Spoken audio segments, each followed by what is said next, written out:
हमारे बीच में माननीय जयप्रकाश यादव जी हैं, जो अध्यक्ष बिहार से हैं। हम आपसे आग्रह करते हैं कि आप डायस पर आवें और विषय पर अपनी बात रखें। माननीय जयप्रकाश यादव जी। हमारे राष्ट्रीय नेता माननीय वीएल मातंग साहब, हमारे सीसी के चेयरमैन माननीय जयप्रकाश पासवान साहब, हमारे प्रोफेसर साहब और मंच पर बैठे तमाम नेतागण और हमारे साथियों, यह जो विषय रहा आज का कि राष्ट्रीय अधिवेशन ने धार्मिक ध्रुवीकरण जो है एक सामाजिक क्रांति को तोड़ने और प्रतिक्रांति को खत्म करने के लिए कोशिशें ये कर रहा है। तो इस विषय में हमें यह जानना जरूरी है कि सदियों से तोड़े गए जो बहुजन का जो आंदोलन था, एक कोशिश की तरह तोड़ दिए गए हैं और ख़त्म कर दिए गए हैं। और काफ़ी लंबे समय के बाद जब समाज, जब टोटल बहुजन जब सोचता है कि हमारी गरीबी का, हमारी गुलामी का, हमारी बेकारी का और हमारी बीमारी का क्या वजह है और हमें इसके लिए कौन कौन लोग हमको योजना बना के वो ख़त्म कर रहे हैं, यह जब सोचता है तो वह पा रहा है धीरे धीरे वो लक्ष्य की तरफ बढ़ रहा है और वो समझ रहा है कि इसके लिए एक खास जाति, एक खास बिरादरी के लोग, ब्राह्मण जाति जो है वह इसके लिए जवाबदेह है। तो इन सभी दबे कुचले लोगों ने, चाहे वो किसी भी धर्म के हों, उन्होंने आपस में एक गोलबंदी खड़ी की और एकत्रीकरण होना शुरू हो गया। और यह जो गोलबंदी का जो नज़ारा था वह यूपी के चुनाव में मान्यवर कांसीराम साहब और मुलायम सिंह यादव के नेतृत्व में वह दिखाई पड़ा, यह गोलबंदी, और सफलता मिली। इससे वह जो मनुवादी आंदोलन था वो भड़क गया, वो भयभीत हो गया कि अब इस आंदोलन को कैसे तोड़ा जाए, सबोटेज किया जाए। तो उसने क्या किया कि ईवीएम मशीन ला करके इसको काउंटर करने की ये कोशिश की और वोट को एकत्रीकरण करने के लिए वह कोशिश किया। जब यह आंदोलन जब उसका स्टार्ट हो गया, तब ईवीएम के बाद भी जब ईवीएम के खिलाफ में जब आंदोलन शुरू हुए और उन लोगों को ऐसा लगने लगा कि बहुत बड़ा जन आंदोलन हो जाएगा तो ईवीएम मशीन भी समाप्त कर दी जाएगी, तब हमारे पास यह लड़ने के लिए कौन सा साधन होगा। तब उन्होंने फिर से धार्मिक ध्रुवीकरण की बातें की और मैंने हिंदू के नाम पर सबों को फिर से इकट्ठा करके और मुस्लिमों को साथ स्ट्रगल करके, लड़ाई करा के, बाबरी मस्जिद को ढहा करके, फलाना ठिकाना, ये सब हरकत, ये सब बदमाशी इन लोगों ने ये शुरू की। और इस क्रम में आपने जो कहा, जो विषय दिया है कि धार्मिक ध्रुवीकरण, तो बहुत गौर की बातें आप देखेंगे कि इस विषय में क्या हुआ कि यहाँ के जो कर्नल पुरोहित थे और प्रज्ञा भारती थी और असित सेन, ये सब कुछ लोग थे बंगाल के, इन लोगों ने मिल करके एक संगठन बनाया अभिनव भारत। इसमें सभी के सभी ये ब्राह्मण वर्ग के लोग थे, यही लोग थे।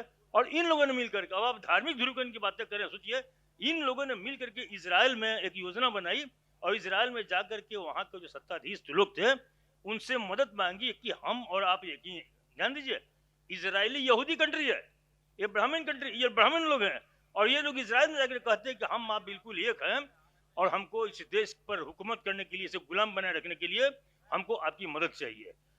और शर्त हुआ कि हम आप मुझे यहाँ की नागरिकता दे दें और हमको AK-47 कितनी संख्या में दे दें, ये सब और भी बातें साधन हुआ। तो इजराइल ने कहा कि हम सब साधन दे सकते हैं, नागरिकता भी नहीं दे सकते हैं क्योंकि भारत के साथ मेरे रिलेशंस बहुत अच्छे हैं, इसलिए इस बहुत जगहसाई हो जाएगी, इसको छोड़िए।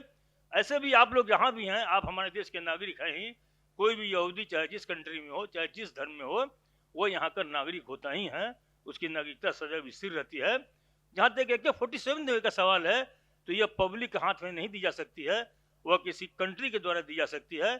तो इसके लिए नेपाल के राजा को मनाया गया, नेपाल का राजा जो क्षत्रिय था उसको मनाया गया, उसने एक्सेप्ट कर लिया कि आप इतने AK-47 भेजिए और यहाँ पर हम दंगा फसाद फलान ढका नहीं कराएंगे। खैर इसी बीच में कर्नल मुशीफ साहब ने किताब लिखी हु किल करकड़े। हु किल करकड़े में करकड़े साहब ने इस पर जब छापा मारा, जो बॉम्बे बम ब्लास्ट हुआ और जो मालेगांव में बम ब्लास्ट हुआ और जो अजमेर शरीफ में बम ब्लास्ट हुआ, इसकी निगरानी में हु किल करकड़े नामक किताब रखी हुई, आप देख लें। उसमें साफ दिखाई पड़ता है कि अभिनव भारत में सभी ब्राह्मण लोगों ने 50 जगह पर बम विस्फोट किया, वही किया। और उसमें जो पकड़े गए उसमें से 13 को सजा भी हुई है, उनको रिहा कर दिया गया था, लेकिन पब्लिक दबाव में फिर उनको सजा भी दी गई है। सारे के सारे ब्राह्मण लोग हैं और इस बम ब्लास्ट में सारे मुस्लिम लोग पकड़ लिए गए सैकड़ों, और वह 10 साल 15 साल के बाद उनको आरोप से मुक्त करके हटा दिया गया। उनकी जवानी, उनकी संपत्ति, उनकी प्रतिष्ठा सब कुछ समाप्त कर दिया गया। तो यहाँ पर धार्मिक ध्रुवीकरण की बात तो मुझे नहीं दिखाई दे रही है। ठीक है, शब्दों का चयन हुआ है कि धार्मिक ध्रुवीकरण से ऐसा हो रहा है और हमारी क्रांति को कुचलने की बात हो रही है, लेकिन मुझे ऐसा लगता है कि धार्मिक ध्रुवीकरण की बात यहाँ पर नहीं हो रही है। यहाँ पर डीएनए के ध्रुवीकरण की बातें हो रही है। ये जो डीएनए का जो ध्रुवीकरण है वो इंडिया में ब्राह्मण कहता है, कहीं यहूदी है, कहीं कुछ है, कहीं कुछ है, कहीं अवस्था कहते हैं, कहीं कुछ कहता है, लेकिन वो डीएनए के आधार पर पूरे वर्ल्ड में वो यूनाइट है। और ये जो बाहर से जो आए हुए जो लोग हैं, जो यूरेशिया से जो आए हुए लोग हैं, वे पूरे मुल्क में, पूरे दुनिया में सभी मुल्कों पर वे छा गए और उन्होंने पूरी दुनिया के सारे मुल्कों की सारी रिसोर्सेज, सारी नौकरियां, सारे खदान, कोयला, सोना, चांदी, पेट्रोलियम, डीजल, मोबिल, हीरा, जो भी है उस सबों का राजा बन बैठा है और सबों को कब्जे में ले चुका है। ये सिर्फ इंडिया के लिए समस्या नहीं हो रही है, ये पूरे वर्ल्ड के लिए समस्या हो रही है। और ये जो लोग हैं पूरे वर्ल्ड में डीएनए के आधार पर काम कर रहे हैं, चाहे वह किसी भी कंट्री में हो, चाहे वह किसी भी धर्म के अनुयायी हो, वो उसके साथ वो सब लोग, और वो जानते हैं कि मेरा आदमी कहाँ कहाँ किस कुर्सी पर बैठा हुआ है और वो उसको मदद करता रहता है। तो मैं समझता हूं कि थोड़ा सा इस विषय में फिर से ध्यान देने की जरूरत है। ये धार्मिक ध्रुवीकरण नहीं, यह जो है वो डीएनए के ध्रुवीकरण के आधार पर वो काम कर रहा है। लिहाजा हमने भी जो मूल निवासी कंसेप्ट दिया है वो अभी डीएनए के आधार पर ही दिया है। और अब जो डीएनए आधार चाहे मुस्लिम हो, चाहे एसटी एससी हो, चाहे ओबीसी हो, चाहे बुद्धिस्ट हो, ये सारे के सारे जो डीएनए हैं, ये सारे के सारे जो डीएनए हैं वो समाप्त कर, वो जो है L3MN है और इसके आधार पर हम इनका काउंटर हम कर सकते हैं। तो जहाँ तक सीए का सवाल है, वह भी जो है डीएनए के आधार पर वो हमें कुचल रहा है।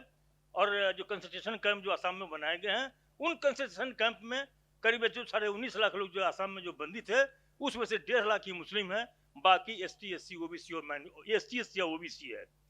तो यह जो कंसंट्रेशन कैंप जो देश से निकालने की और खत्म करने की जो बातें हो रही है, वह सिर्फ डीएनए के आधार पर हो रही है। वो बहुजनों के लिए हो रही है, न कि मुस्लिम के लिए। हमको बरगलाया जाता है बहुजन के लिए, और डीएनए या राष्ट्रीयता का सर्टिफिकेट ये मांगता है बदमाश हमसे। इसके लिए 1980 के पहले की रजिस्ट्री जमीन मांगता है। अब आप बताइए कि जिन आदिवासियों की सारी जमीनें राष्ट्रीयकरण कर लिया इंदिरा ने और जंगल को बेदखल कर दिया आदिवासियों का, उनके पास जमीन का कोई पट्टा नहीं है। 18 करोड़ जो आदिवासी है वो वोट से वंचित रह जाएंगे क्योंकि कोई जमीन का पट्टा ही नहीं उनके पास। हमारे समाज में जो 30% जो मजदूर वर्ग है उनके पास जमीन का कोई पट्टा नहीं, कागज नहीं है, जमीन ही नहीं है उनके पास। वे 30% लोग सीधे वोटर लिस्ट से हट जाएंगे। तो यहाँ पर नागरिकता का सवाल जो है, ये वोट का सवाल हो रहा है कि कैसे इनकी वोट को सीमित करके समाप्त कर दिया जाए।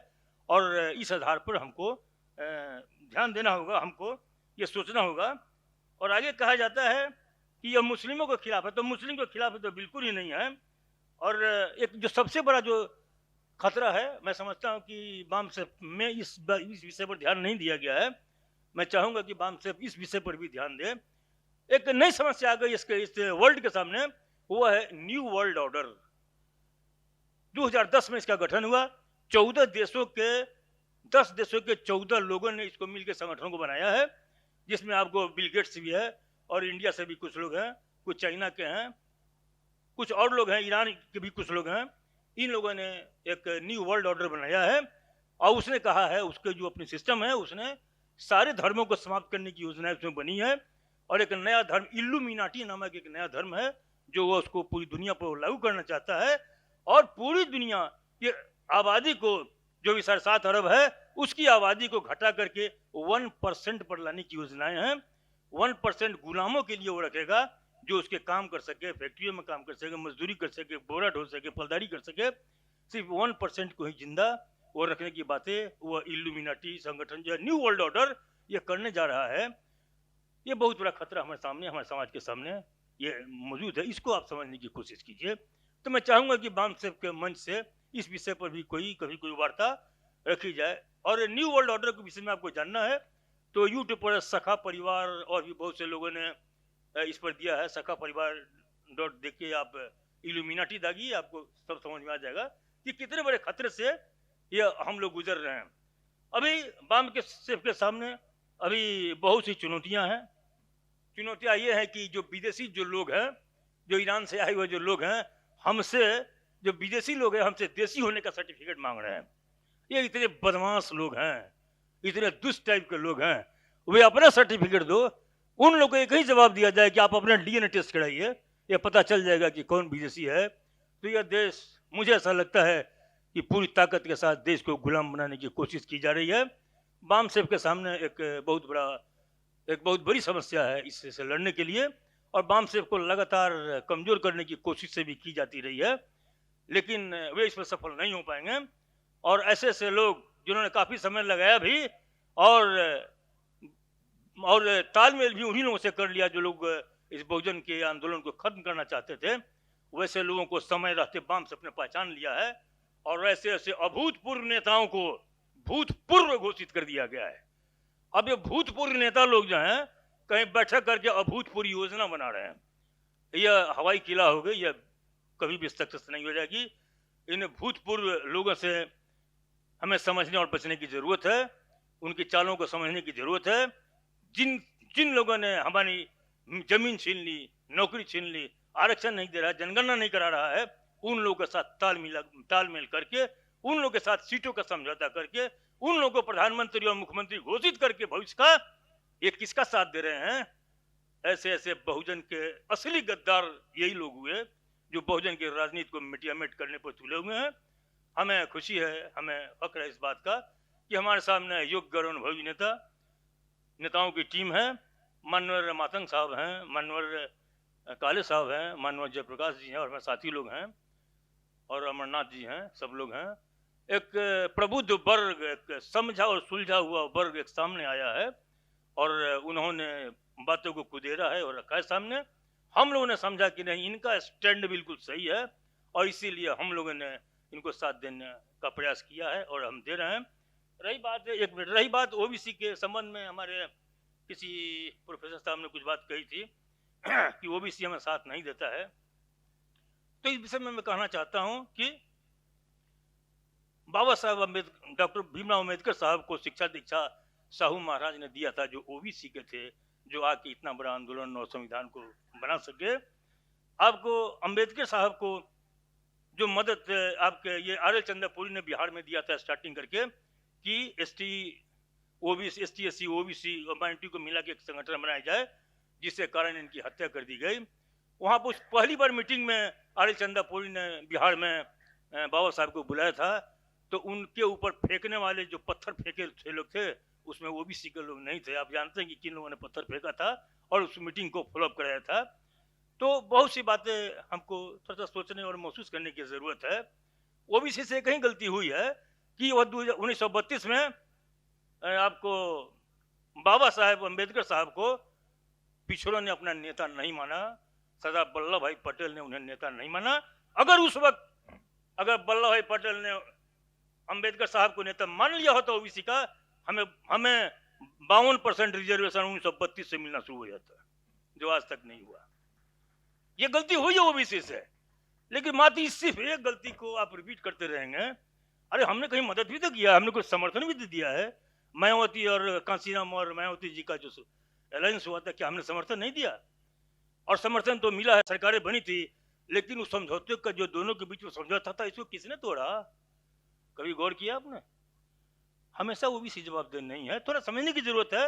और हमें इस लड़ाई को बढ़ाने की, आपस में मिलजुल के और आगे कैसे सत्ता हम पावें, कैसे हम राजनीतिक क्रांति करें, और कैसे उन दुष्टों का, बदमाशों को हम सफाया करें, इस पर हमें ज्यादा ध्यान देने की जरूरत है। और ओबीसी आज के इस नए दौर में, आज के बाम सेफ के इस नए दौर में, ओबीसी अपने आप को बहुत सम्मानित अनुभव कर रहा है और बहुत उत्साहित अनुभव कर रहा है। और मुझे आशा है कि यह जो प्रक्रिया है, या यह जो पॉइंट्स है, इस इशू पर, यह जो बिंदु है, इस इशू पर ओबीसी बहुत ज्यादा जगेगा और काम करेगा, और हम लोग मिलजुल कर एक नए भारत की रचना करेंगे। धन्यवाद।